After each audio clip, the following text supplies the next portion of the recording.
Fala, rapaziada do canal RB Futebol, mais um vídeo no nosso canal e nesse vídeo mostrando aí a nova formação do Corinthians, como o Corinthians vai ser formado para a temporada de 2022. O Corinthians que fechou aí no dia de hoje a contratação do Paulinho e no debate ali eles montaram o novo Corinthians. Como fica o Corinthians com a chegada do Paulinho? O Corinthians que ainda busca o tão sonhado camisa 9 para fechar principalmente o time titular, né? Então, chegando um 9 aí, o Corinthians fecha o time titular. Mas aí entrando o Paulinho, como ficaria formado aí então o Corinthians? Porque tem o Roger Guedes de um lado, tem o William de outro, e aí tem, se chegar, né, o novo camisa 9, né, o 9 para chegar e ser titular, centralizado ali como centroavante, e ali no meio nós temos 3 vagas para 4 jogadores. O Gabriel, ele é o primeiro volante, e nós temos ali os 2 meias, o Renato Augusto e o Giuliano. E com a chegada do Paulinho, onde o Paulinho entraria aí nesse time? No lugar de quem? O Paulinho não é primeiro volante. O Paulinho é aquele jogador que sai mais para o jogo. Então ele teria que entrar ou no lugar do Renato Augusto, ou no lugar do Giuliano, ou recuar algum dos dois e o Paulinho entrar nesse time. Essa dor de cabeça aí quem vai ter é o Silvinho, mas é uma dor de cabeça boa e a temporada mesmo vai ser longa. Corinthians vai disputar Brasileiro, Copa do Brasil, Libertadores. Então, caso ali algum jogador se machuque ou seja suspenso, o Corinthians vai ter reposição à altura. Então vamos aí ao vídeo, vamos aí ao debate,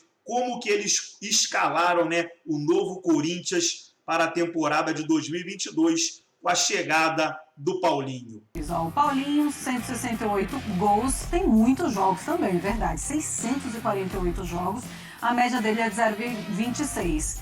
É menor do que a média do Borja. O Borja tem 149 gols, 389 jogos, 0,38 de média. Bruno Henrique tem 120 gols, 344 jogos, 0,35 de média. Dudu, 103 gols, 494 jogos, a média ali um pouco mais baixa, de 0,21.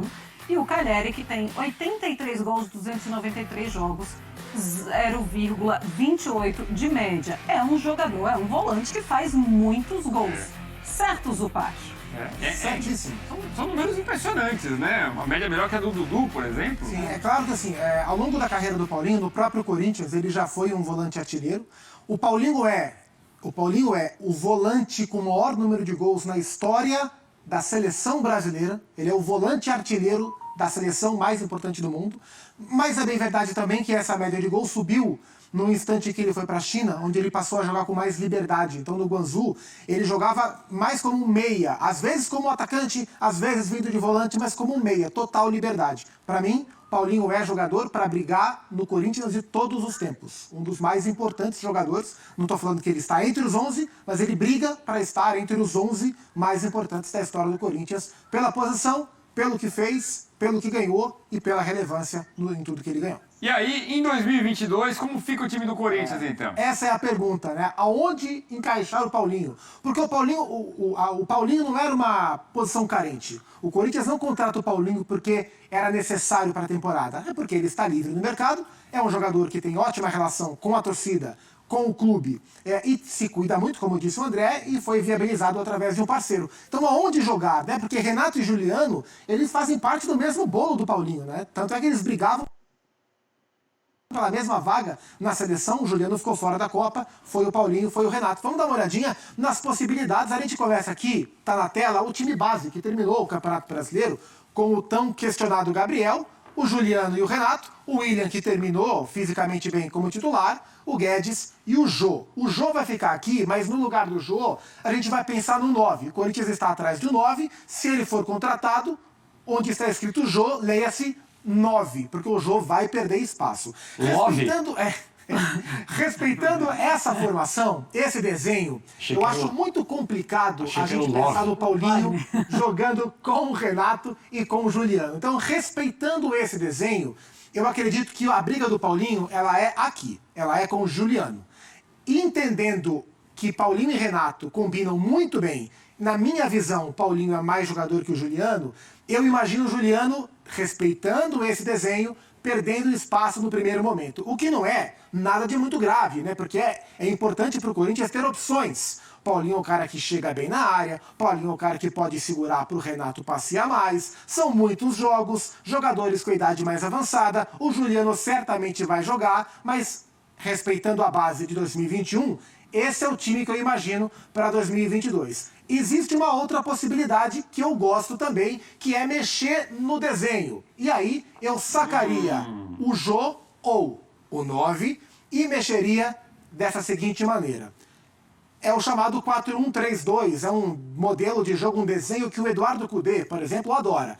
Um primeiro volante pode ser Gabriel, pode ser Cantilho, que joga mais, marca menos, pode ser o Duqueiroz, que ele é um híbrido entre o Gabriel e o Cantilho, mas não é um primeiro volante de fato. Vamos supor que seja o colombiano Victor Cantillo. E aí teria o Juliano mais pela direita, o Renato como meia mais pela esquerda, onde gosta de jogar, o Paulinho fechando a trinca de meias com mais liberdade, e aí mexeria, impactaria no William.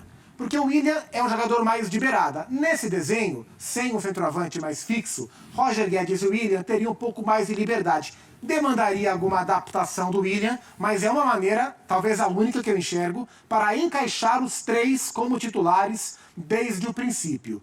Avaliando como o Silvinho gosta de mexer no time do Corinthians, para o decorrer dos jogos, situação de jogo, outra possibilidade é o centroavante voltar para a sua função e o Renato Augusto fazer a função de 5. Isso para início eu acredito pouco. Agora, para decorrer de jogos, com o Corinthians empatando ou perdendo, isso vai acontecer. Porque o Silvinho já faz isso atualmente. Recua o Renato para a função de 5. E o Corinthians responde bem. O Renato responde bem para trecho de jogos. Então, para comportar os três, abrir mão de marcação, ter um centroavante, conseguir explorar Guedes e William pelos lados, essa é outra alternativa. Além, claro, dos meninos que estão aqui no banco de reservas. Tem Gabriel Pereira, tem Gustavo Silva, mas são as maneiras que o Silvinho vai encontrar de explorar o Paulinho no Corinthians. É bom lembrar que o Paulinho deixa o Corinthians como um volante e o Paulinho volta ao Corinthians quase como um meia. Isso é bem importante de pensar. No atual modelo, no time que fechou o Campeonato Brasileiro, ver Paulinho, Renato e Juliano juntos, eu acho pouco provável. Só para pensar aqui, rapidinho, Paulinho também poderia fazer eventualmente o primeiro volante. Mas não é o ideal. Não é o Renato. O Renato adapta mais para essa função pela questão da qualidade na saída de bola. E como o Paulinho e o Juliano chegam mais, o Renato fica na base da jogada, observando muito. Mas claro que todos podem ajudar nas três funções. Essa aqui é mais para decorrer de partida. Muito bem, seguimos com o Sport Center. Então tá aí, pessoal, o debate aí sobre o novo Corinthians para a temporada de 2022. Corinthians que nesse ano de 2021 contratou o Juliano, o Renato Augusto, o Roger Guedes, o William, todos titulares. E agora no final do ano, já visando a temporada 2022, o Corinthians contrata o Paulinho e agora busca o camisa 9, aquele jogador para chegar e jogar. É o novo camisa 9 do Corinthians que falta para firmar aí, né, o time titular. Só está faltando mesmo o camisa 9. Gostou do vídeo? Deixa o seu like e compartilha nas suas redes sociais. Forte abraço a todos e até o nosso próximo vídeo aqui no canal RB Futebol.